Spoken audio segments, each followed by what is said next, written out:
Welcome back to KC Talks EV, and yes, I am finally here at the British Motor Show 2025. So they've got some absolutely brilliant vehicles out on show today, so let's go check them out. Okay, so we're down here on the floor now at the British Motor Show, so let's go check out some of the vehicles that are currently on show. So in front of us here, we've got a Nissan Ariya Nismo edition.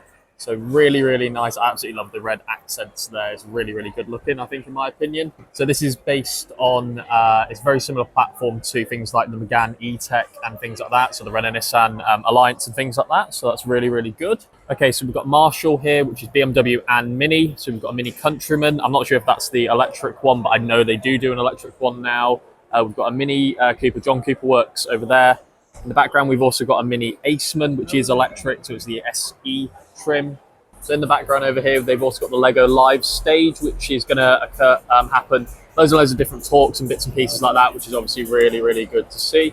Smith's Toys has got this massive stand over here, so they've got like Lego and stuff like that, which is good, and you can actually purchase some of the Lego and bits and pieces. So yeah, this is where they're going to have a lot of live talks today. So further down here, we've got eDub. So this is a electric campervan conversion service, which I think is really good. I actually saw their LinkedIn post this morning about it, so really positive to see.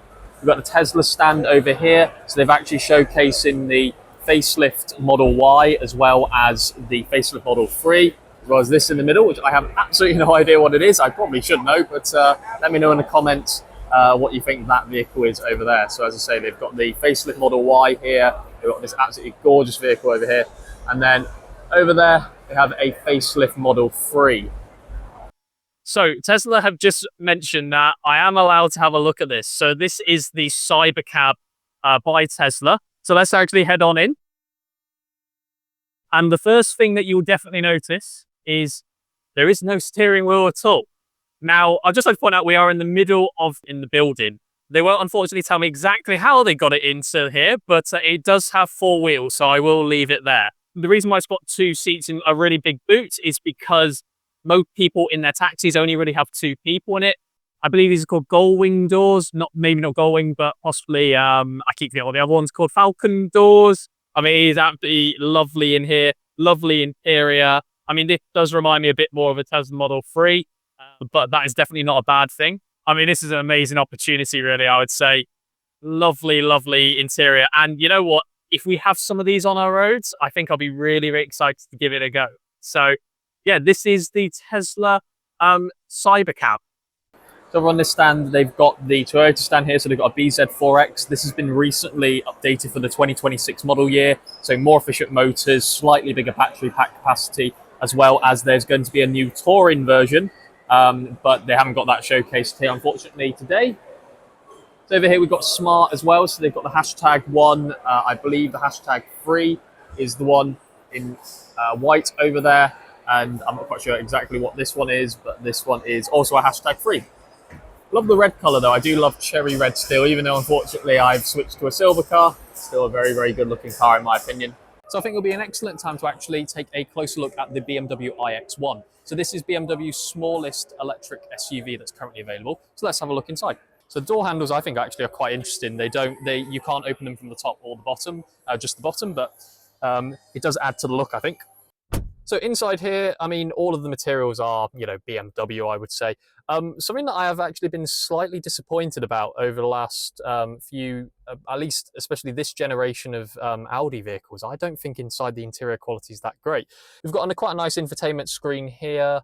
We've also got a driver's display, which is very reminiscent of things like last time I was in, was probably like BMW i3 or something. And you do actually have some nice teas as well. I believe that this is, yes, that is wireless charging in the pad. And as you can see from the seats, yeah, very comfy, very nice. And it's very close to Napa leather or Alcantara. I can't remember which one's which on that one. So at the end of the day, a small BMW SUV is going to be used as a family vehicle. So let's have a look in the back. Now, this is definitely quite far back from my driving position, just to make it easy to get in and out. But we still have definitely a good amount of knee room, and you can slide your feet underneath, so it's not too much of a problem. We've got a bit of ambient lighting as well, which does light up the footwell, I think. You've also got 2 USB-C ports at the back. Now this vehicle, you can put 3 people in the back, although I think it is a little bit thin. I think most certainly 2 people, and then this one is used sort of rarely, would probably be the best thing. And we've also got cup holders and things like that and an armrest. So I would say that is pretty good. It is a little bit dark in here, but bear in mind we are indoors, so it might be slightly different, but you know, maybe potentially something like a panoramic roof to help with the light in the back would be good. Right, let's have a look at the boot. So yeah, this one definitely has the electric tailgate. As you can see here, quite a big boot as well. You know, this is supposed to be, you know, a family SUV, so hopefully they, you know, have a decent amount of space. I will link the exact length and, for example, litres capacity in here, and you have a little bit of space at the bottom for things like your charging cable.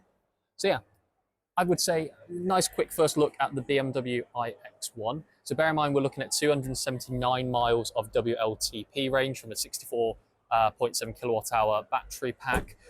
Fairly efficient, I would say, in the grand scheme of things for, you know, what is essentially a small SUV. Prices start, I believe, around £47,000–48,000. This is the eDrive 20, which I do believe is the, I believe it's the base model, but I will make an edit if it's not. Yeah, nice quick look at the BMW iX1. Right, so I'm here with Kit at eDub Conversions, and I think the first thing I want to ask is, this is absolutely amazing. What am I standing in front of? So this is Bella. Bella is a 1969 VW T2 campervan, and she is now 100% electric. Wow. So to start us off with, I mean, we've got actually an external battery pack here just to show it. But just to start off with, I mean, what does the EV conversion process actually look like for eDub Conversions? So classic campers, and we do this for, we actually convert all sorts of classic cars, but our kind of bread and butter projects are the classic campers. And that's everything from the split screens, which was 1950, all the way up to late bay VW bay window campers, 1979. It will also fit Brazilians. So there are Brazilian models that go right up to 2013.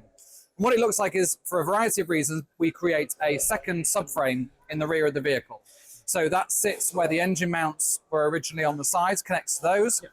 We have an eDub drive unit that sits where the gearbox used to be. That's 120 brake horsepower, and that's a single speed reduction motor and gearbox unit. So it's like an automatic drive. That bolts onto where the gearbox mount was, and then the battery box slides up in between. That's up to 62 kilowatt hours of capacity. Wow, 62 kilowatt hours. So just to kind of give some level of context, how much mileage would you get from, for example, a 62 kilowatt hour? And potentially, what kind of stages do you have in terms of battery size and things like that? So where does it start from? Where does it kind of go up to? Yes, unfortunately, I don't have a wind tunnel or a rolling road, so I can't do these wonderfully fabricated miles of range. I have to drive it. So I drive the vehicles, and that's what gives me the kind of number.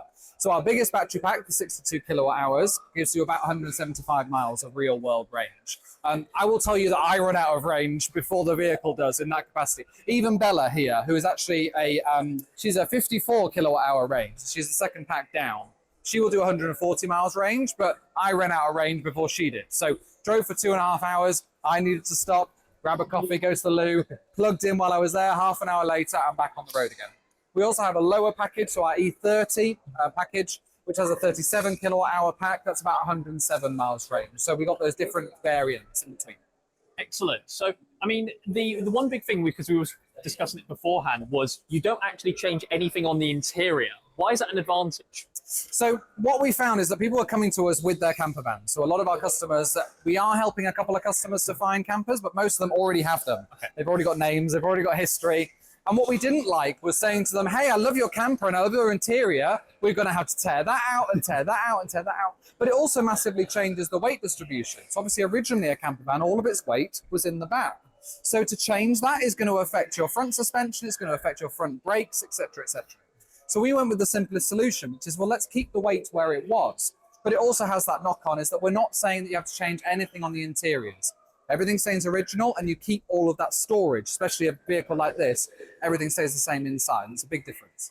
Amazing. And again, I mean, going back to it, I mean, I will take a few more shots of the external pack, that one, which is in front of us right here. But essentially, it really is a bolt-in solution. So we don't have to worry too much about IVAs. We don't have to worry about, insurances are easier to get. And more importantly, if you ever, for example, wanted to remove it for whatever reason, you did want to put back an engine, although as far as where they are a lot more common to get an air-cooled engine. But anyway, if you did want to do so, it bolts to the original mounting points. It's easy to do. Yeah, 100%. So using the original bolting points is, first of all, it's simpler for us. So also, you know, having an engine that comes out from 3 normally, maybe 4 locations is easy to get out and out of the way. So let's build our system that replicates that process. But 100%, the main reason we do it is for the DVLA. When you fill in the forms online, you have to say, has there been any significant modifications to the vehicle, which includes swapping the engine. So you must tick yes. That process then means that at the moment, the DVLA are sending out an inspector to come and have a look at the vehicle. It's a bit of a waste of time and money, in my opinion, because they just look at it, take a few pictures, and that's it. And then they drive away. We've had so many inspections, I don't know why they don't just approve eDub as a system, but never mind. So that goes all through. That whole process takes about a month. But then, more crucially, the V5 gets a fuel type change from petrol to electric, which means the vehicle is now formally recognized as electric. It doesn't change the year of the vehicle, doesn't change its classic status. It does need an MOT, but to be honest, that's not a bad idea anyway. So you get that process. But as you said before, it keeps the value of the vehicle intact. If somebody wanted to sell the entire eDub with the conversion, there's a very small market for that, slowly growing. But if you're struggling to find anyone that takes exactly what you've got, you can remove the eDub conversion system, put an engine back in it again, and you've got an original camper. Amazing stuff. So, unfortunately, I don't have a VW camper van. I absolutely love Type 2s, if I'm honest. But if I had one, where can we find you? So our main website is edubconversions.co.uk. You can find tons of information on there. There's loads of details about the camper vans, but also all of our other conversions as well. So we do Porsche 911s, we've done a few Morris Minors. We also have edubtrips.co.uk. That's where you can hire Indy, our eDub, and she's available to take from our base in North Yorkshire. And you can go for a kind of try before you buy, or even just pretend you own one for a weekend. So those 2 places are great. We're also on YouTube, which is at eDub Services. You can find tons of videos on there as well. Amazing stuff. Thank you so much, Kit, for talking about Bella, which I think is absolutely beautiful. And thank you so much again for talking about eDub conversions as well. No problem. Amazing. Thank you very much. So on the outside as well, we've also got Ford. So they've actually brought out a significant portion of their electrified vehicles. So here we've got the Ford Capri. So this is based on the VW MEB platform. We've also got the Ford Explorer as well. Now, anecdotally, I've actually heard some really, really good things in terms of range, in terms of efficiency. So maybe it's actually something that is worth having a test on this one.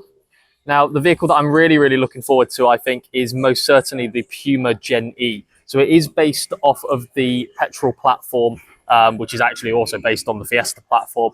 But it's very, very efficient, apparently. So really, really good, even with a smaller battery. Now, this is a vehicle that I have already tested on the channel as well. So the Ford Mustang Mach-E, absolutely love it. Probably one of my most favorite vehicles available. And we've also got, I think, the facelift Cougar as well as a Ford Ranger over there as well. So I think it'll be a really good time to take a real closer look at the Puma GenE.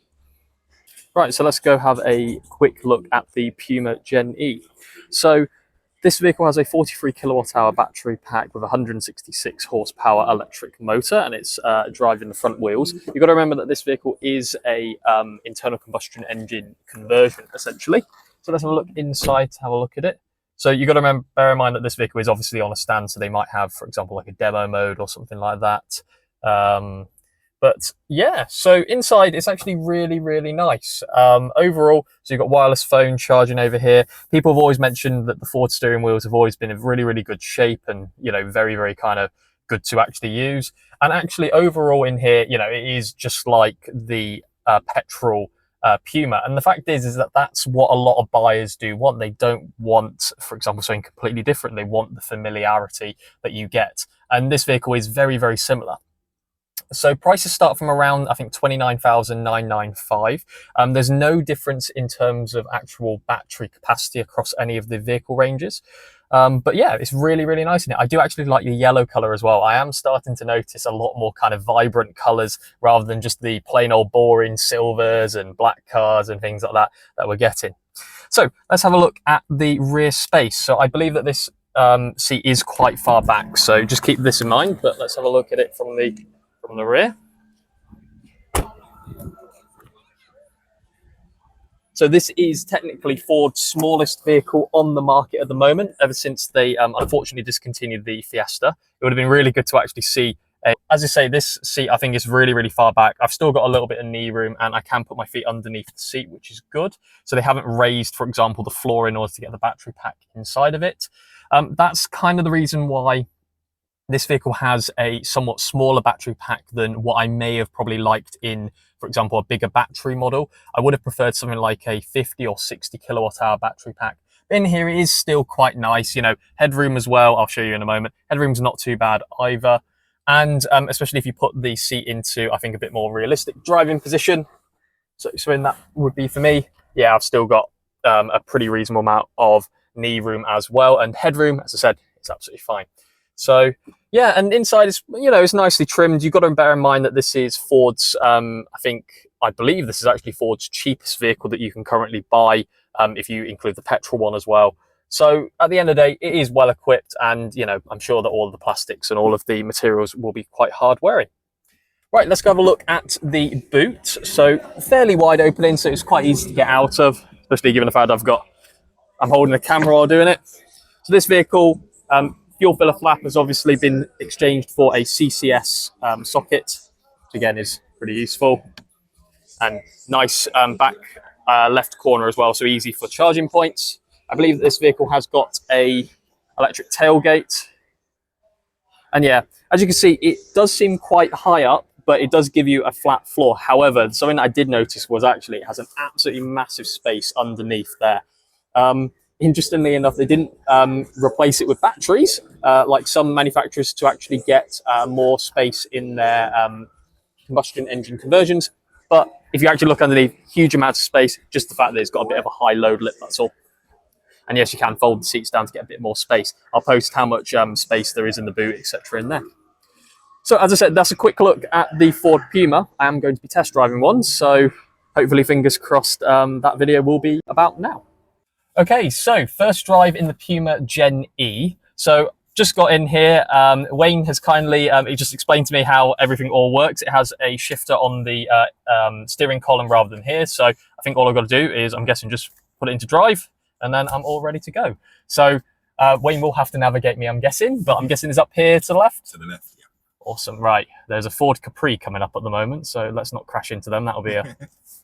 So yeah, just to give a bit more kind of background to this vehicle, as I mentioned in the introduction to this vehicle does have a 43 kilowatt hour battery pack, 166 horsepower electric motor as well.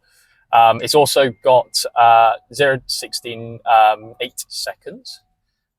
And amazingly, from a 43 kilowatt hour battery pack, they managed to get 233 miles out of it, which again is absolutely amazing when you think about it. I mean, these vehicles, this is Ford's one of the most smaller vehicles that they do at the moment. Unfortunately, they did discontinue the Fiesta, which I would have absolutely loved to have an electric form of that. But anyway, but yeah, this is also one of Ford's best-selling vehicles, probably for that reason. It's one of the smallest vehicles that is comparable to the Fiesta. I've always said that this vehicle, especially because it is a petrol conversion, essentially, they put the battery pack in, they put the motor in. Yeah. This is supposed to be for people who already drive a Puma or alternatively drive another Ford vehicle. Yeah, this is potholed, I'd just like to point out, and it does take it quite well. And they want familiarity, and that's really what you get from this Puma. You know, I got in it, and if I'm honest with you, if you're used to electric vehicles, it's pretty good. But in here as well, as long as you're used to something like an automatic, you know, they want something that's just easy to drive and actually a little bit sporty as well. So I think Ford as well, I mean, I've already driven the Mustang Mach-E as part of the channel, and that one was really sporty for what it is, I think. You know, good quality family cars, but they have a little bit of sportiness to them, and I think that's why a lot of families end up purchasing them. Slightly higher speed as well. I mean, at the end of the day, I am using a gimbal at 60 miles an hour, I must admit, but, you know, it is very, very refined, and you can... it does have a lot of feeling as well as you go sort of into the corner. Very little body roll as well, very well controlled. So I think that pretty much wraps it up for the British Motor Show 2025. Hopefully you really enjoyed all of the bits and pieces that have been going on today. Let me know in the comments below what you thought was your favourite part of it. As well, on top of that, Would you come to an event like this? This is definitely supposed to be for the public, a nice family day out. So would you come to this event? By the way, you can have a look at 2024, 2023 and 2022 videos, which I will link in the video description as well. So if you liked the video, please like it, dislike it if you didn't. As I said, leave a comment below to let me know what your favourite part of the British Motor Show 2025 was. And I think that is pretty much it. So thank you for watching and talk to you later.